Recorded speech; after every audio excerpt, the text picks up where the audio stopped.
Yes, welcome everyone here to the Smash Sports Show right here on Smash FM here on Lockdown Tuesday here in Melbourne. Of course, let's go back up to Sydney in particular. And of course, this weekend is the AFL Sydney Women's Premier Division Grand Final between the minor premiers Manly Warringah Wolves and the Inner West Magpies this weekend. And of course, we've got a very special guest on the show. Of course, she is the captain of the team as well as the women's football director there at the Wolves. And of course, her name is Holly Graham. She joins us right now. Thanks, Holly, for joining us. My pleasure. Thank you so much for having me on. No worries. Well, tell us, how's it been like the last 2 weeks in this grand final week? A lot of emotions, I'll be honest with you.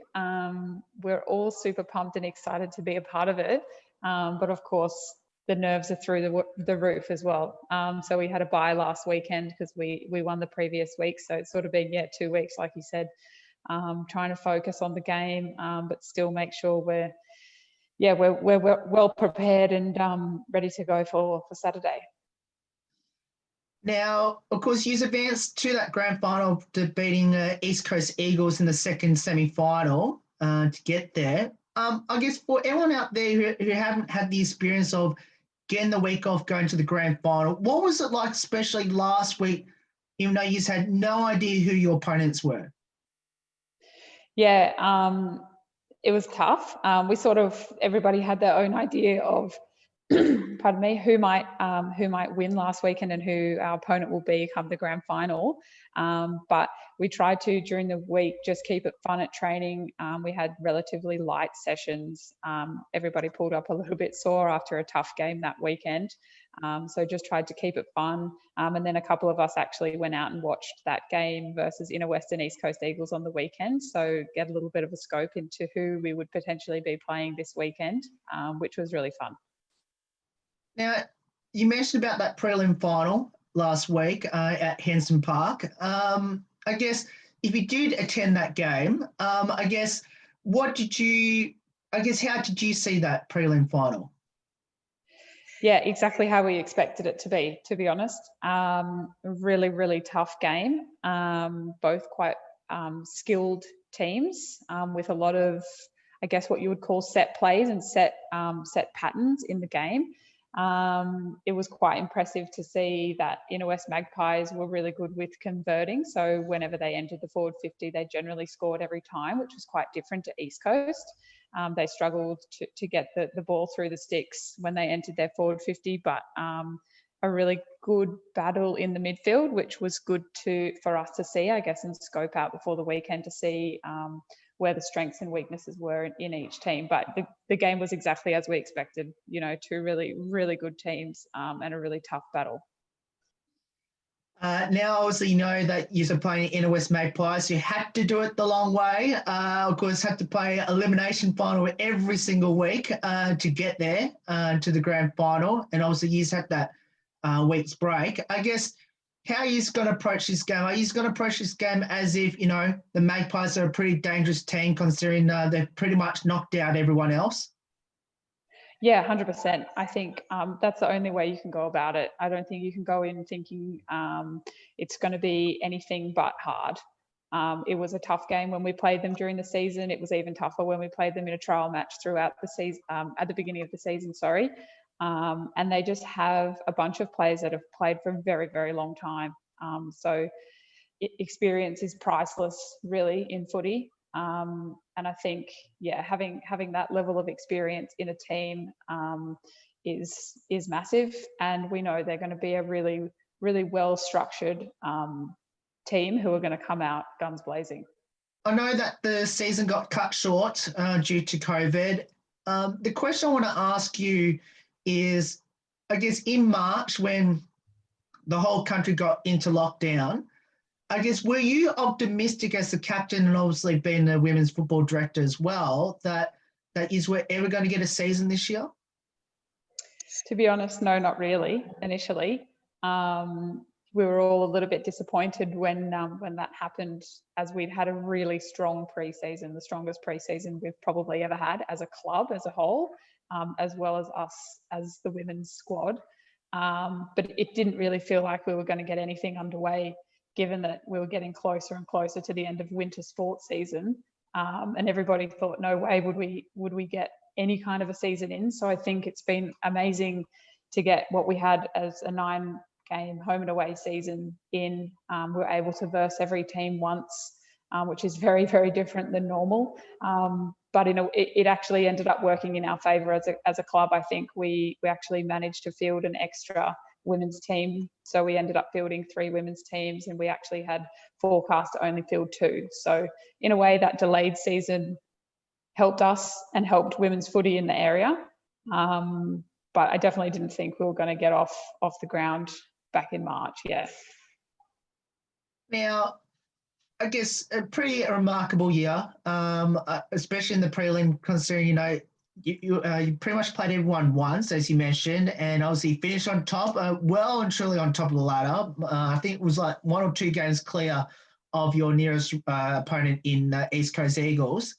I guess, how have you assessed the season as a captain, firstly, and then obviously as a whole in the women's football department side of things? Yeah. Like I mentioned, it's actually been probably one of the best seasons we've had, both in the Premier Division team as well as the women's squad in as a whole. So across all 3 teams. It's the first time we've ever fielded 3 teams in the Women's AFL Sydney League, and it's also the first time that all 3 of those teams actually made finals. So the Division 2 and Division 3 teams got knocked out in week 1 of finals, but they made it nonetheless, which we were all really proud of. So yeah, I've been really proud throughout the season with how we've been going, and how we've been performing on the field, but also off the field, as a big group of 80 plus female football players.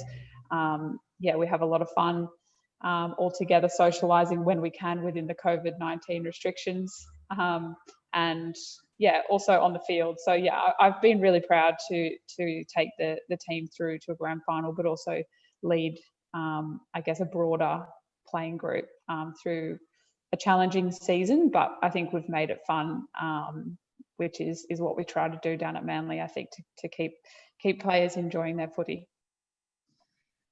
Now, obviously, as I did mention that, obviously, as well as being a captain, as I mentioned, you're also the women's football director there at Manly. And you mentioned about the COVID protocols and everything like that.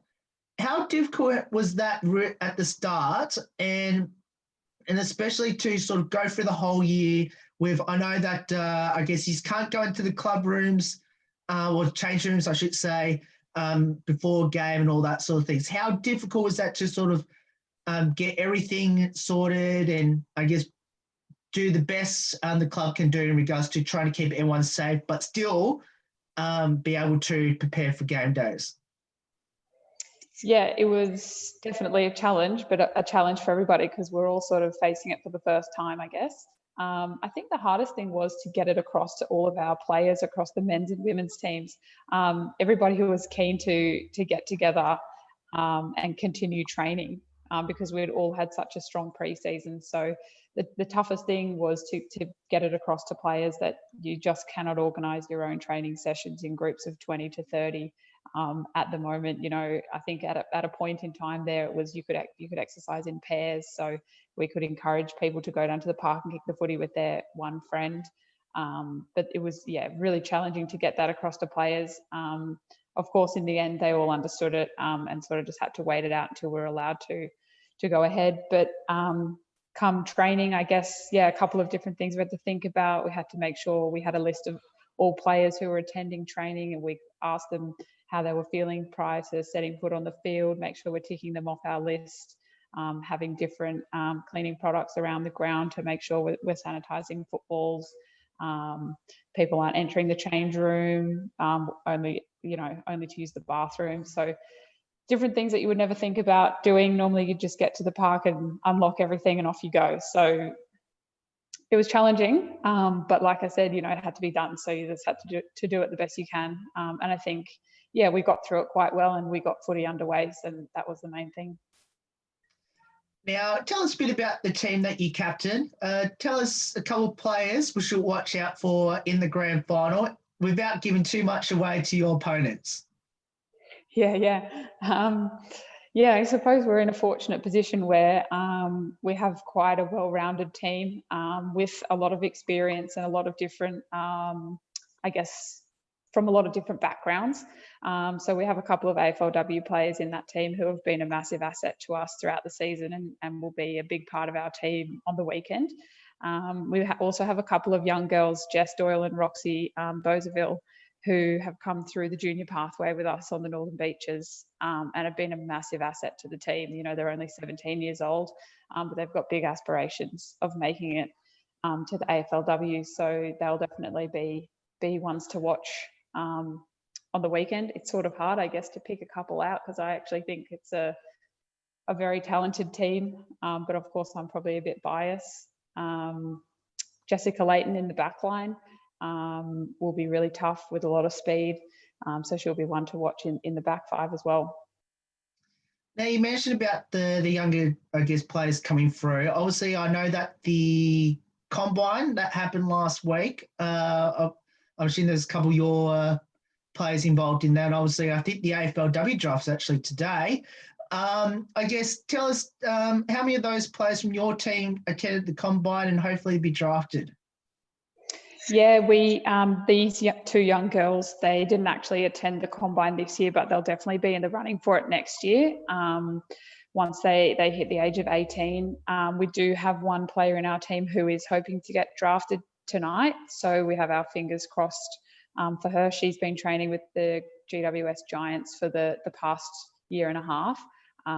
And yeah, she's very nervous, as you could imagine, but has confidence that she'll hopefully be drafted tonight. So we're looking forward to tuning in with that from 7 o'clock here in Sydney.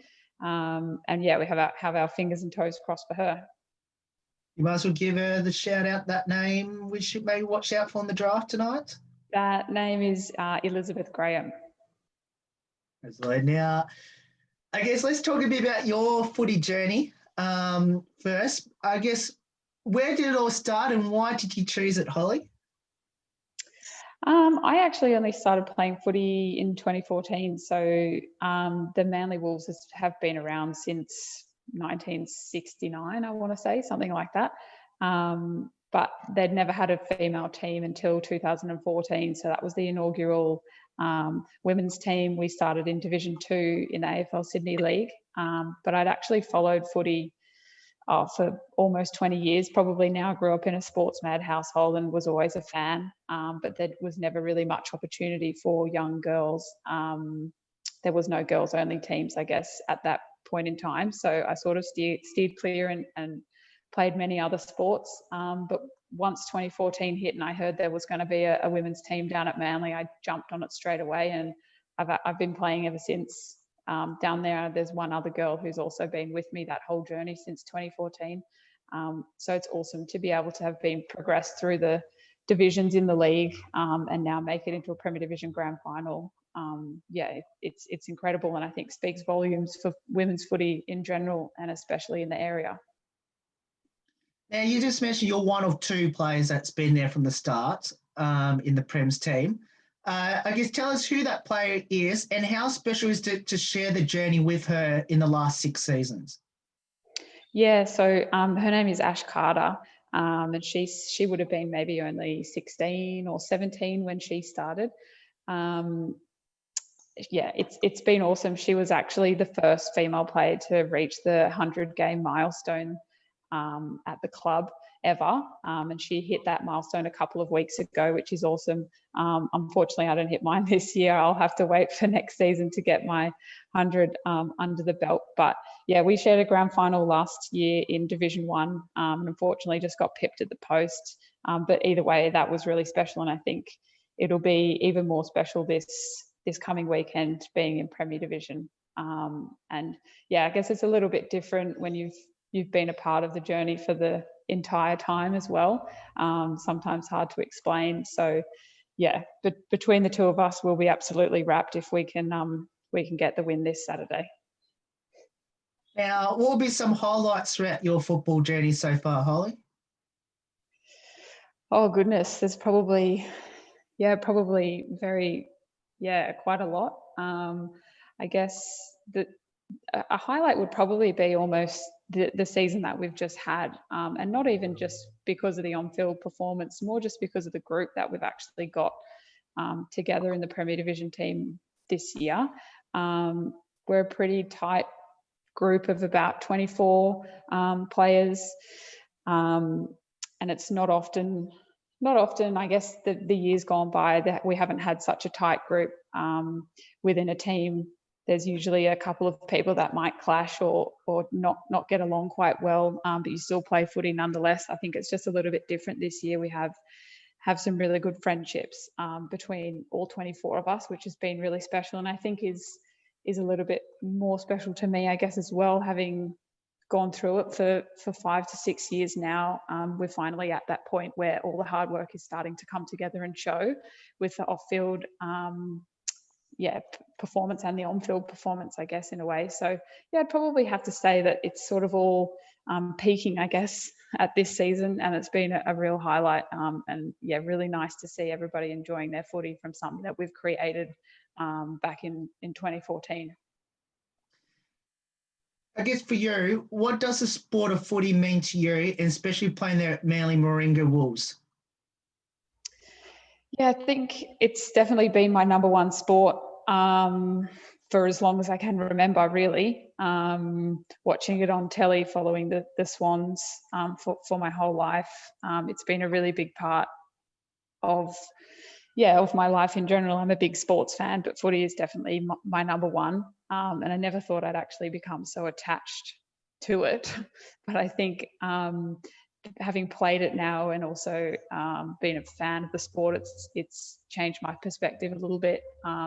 And yeah, I absolutely have fallen in love with it, having such a good group of players at Manly, and also being a part of the women's football, I guess, pathway on the Northern Beaches is also been really special. So to be able to learn as much as I can myself and then pass it on to some of the younger girls coming up through the ranks, it is awesome. And we now have the opportunity, we now have a pathway,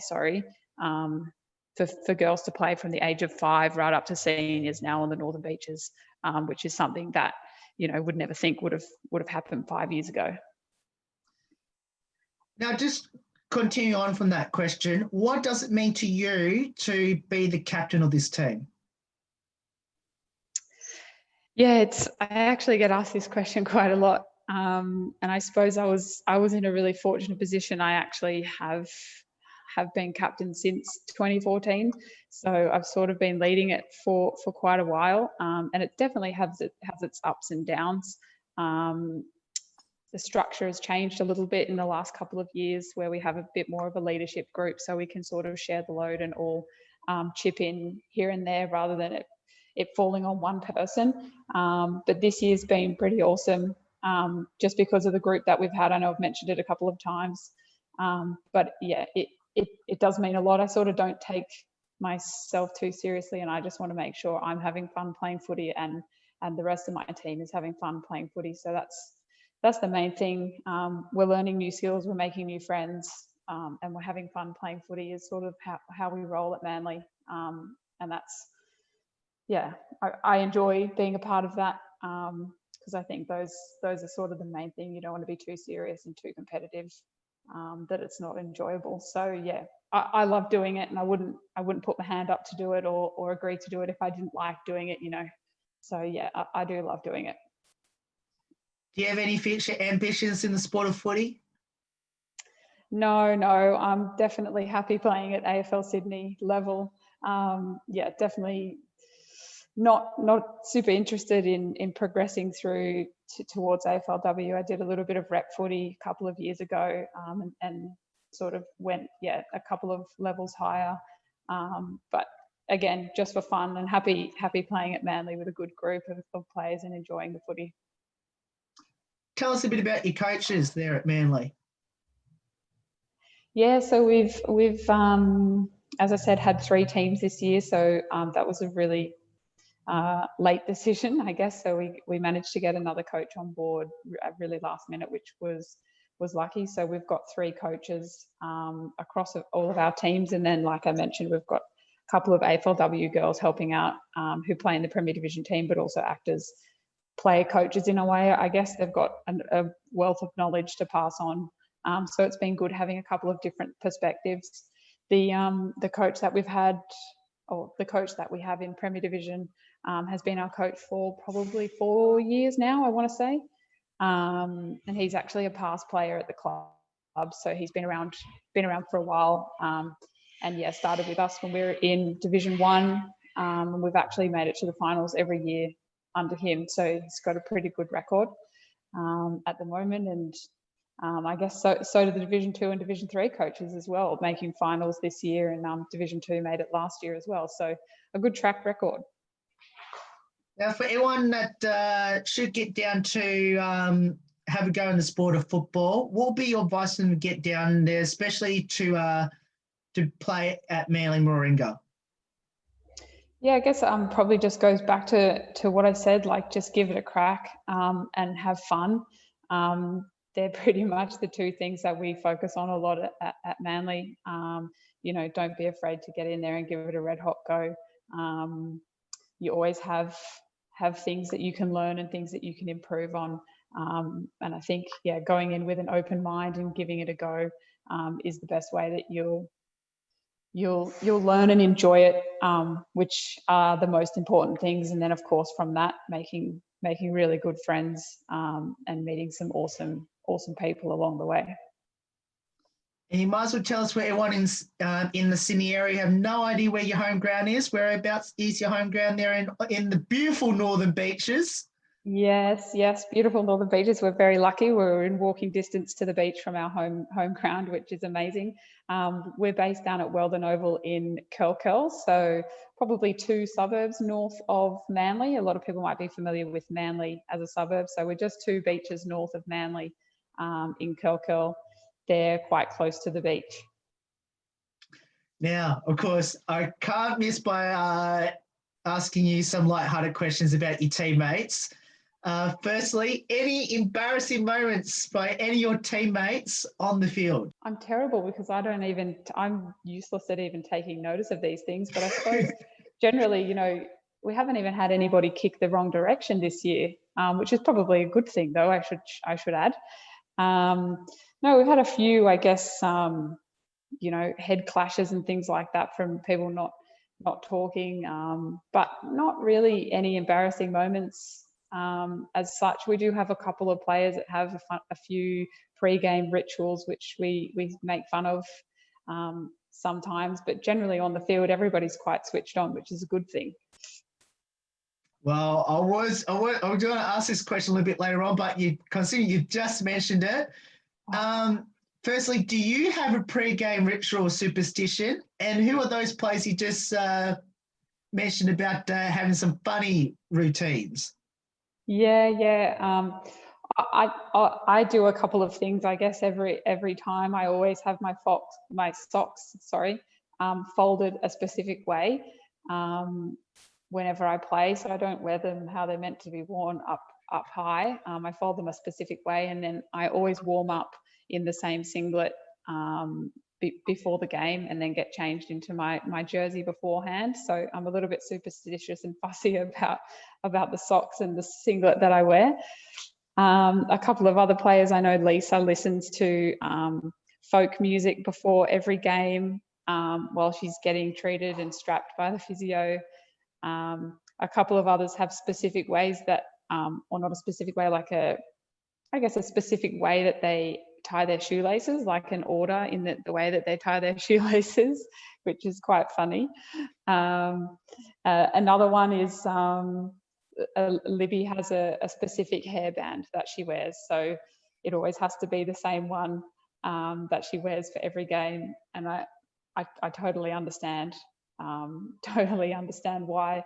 There's another girl, it's quite interesting, Ash actually eats dry Nutrigrain before every game. So she's played with me since 2014 and has done that for the last couple of years.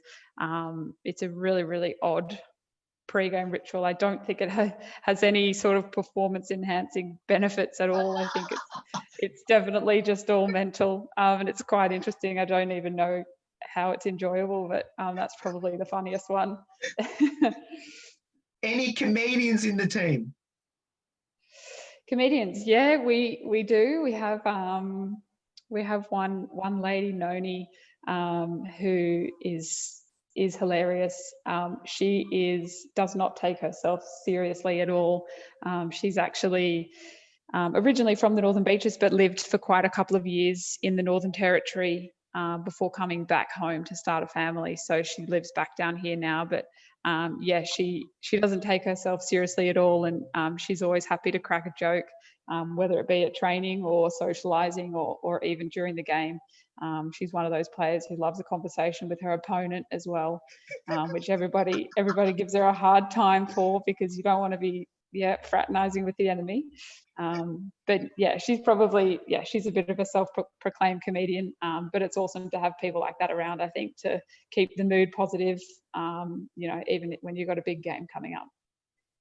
So flirting with danger by the sounds of that, with the opponents. Now, any good singers and dancers we should know about?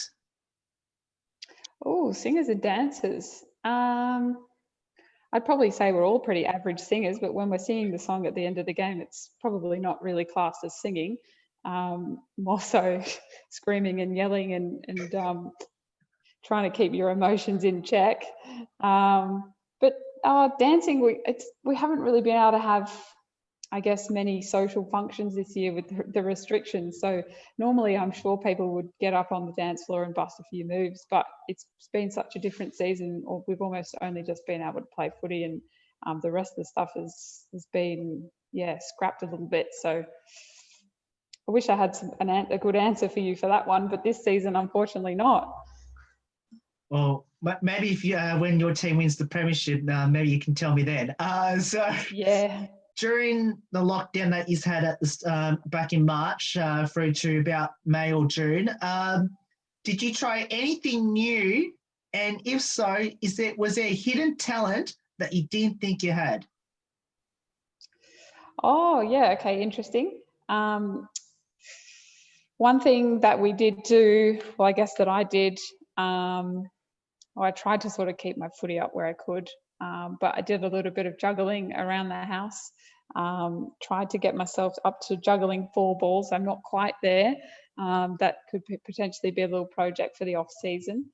And a couple of, actually our team did quite a funny video. I don't know if you saw the toilet paper video that was going around. Yeah, we did. We did one of those to keep us going, a little project in the off season. In the lockdown. So we all tried a couple of different things: kicking toilet paper, hand passing toilet paper, catching toilet paper, a range of different things, which was quite funny. I'm assuming you did your part, and I have to ask, how many takes did it take? Did you do it in one? No, definitely not. It was really difficult you had to catch it from a certain side of the screen and pass it through the other side of the screen. And you would think that's really simple, but man, it was definitely not simple at all. It was quite hard. I think props to the girl who actually put it all together and made it look half decent at the end. Of course, I've got to finish off with a 2-part question, which is, now with all footy clubs in particular, there's some really good nicknames. Does your team have any good or best nicknames around the team? Oh yeah, there's definitely plenty of nicknames, that's for sure. We do have one player who is called Sticky, and that's because she is incredible at taking marks. So she's got sticky hands; nothing ever goes through them. So that's a pretty cool nickname, Sticky. She gets a hard time when she doesn't mark a ball, because it's not what she's known for. Who else do we have? We've got another player. She's tiny, so she gets called Twiggy. Small, like a little twig. So that's quite a good one as well. Just a really small frame and just, a tiny girl. One other funny one is a girl whose real name is Izzy, but she actually goes by PK. And that got given to her because she has a perfect kick, according to some other people. So she gets PK. Now and then my second part, which is my final question, which is, Now, we've also with footy clubs, I don't know, it might be different this year because of COVID, but with some footy clubs, there's a fine system which goes towards a footy trip. Did your team do one this year or even last year? And who copped the most fines throughout the year? Oh, yeah, actually interesting that we have actually never done a fine system. I think potentially the men's squad have done a fine system in the past, but we have never done a fine system that goes towards a footy trip. Our footy trip, I guess, is a little bit different, where we sort of all just chip in for an organised weekend, and we have some funny awards that get presented by actually that player that I mentioned before, that Noni, the self-proclaimed comedian. She presents a few funny awards at the footy trip at the end of the year. So yeah, we do it a little bit differently, I guess. And this year, probably no footy trip unless the restrictions change in a couple of months, I guess. Well, Holly, thank you so much for getting up your time to join us on grand final week. I want to please send our best wishes to your teammates for us. We'll be right behind the Manly Moringa Wolves in the grand final against Inner West Magpies. Obviously, it's going to be a big game. Hopefully, you can finish off the season with the premiership at the end of it, and hopefully, maybe in the next 1 or 2 weeks, if you do win it, we'll get you back on the show with a couple of your teammates. Yeah. Join us. Absolutely. The yeah, that would be awesome. Thanks so much, Will. I really appreciate it. And yeah, thanks for the kind words. We'll pass that on and try and keep our nerves in check and yeah, get the win on Saturday. There's no worries. And that's, of course, the captain and the women's football director there at the Manly Moringa Wolves Football Club in Holly Graham. Of course, if you want to get down and support the Wolves in the grand final, we'll put all the details up on how you can go about getting down there and supporting the Wolves. So, of course, in a safe matter, of course, on the weekend on Saturday. There's more on the Smash Sports Show right after this. Don't go away. Here on Lockdown Tuesday.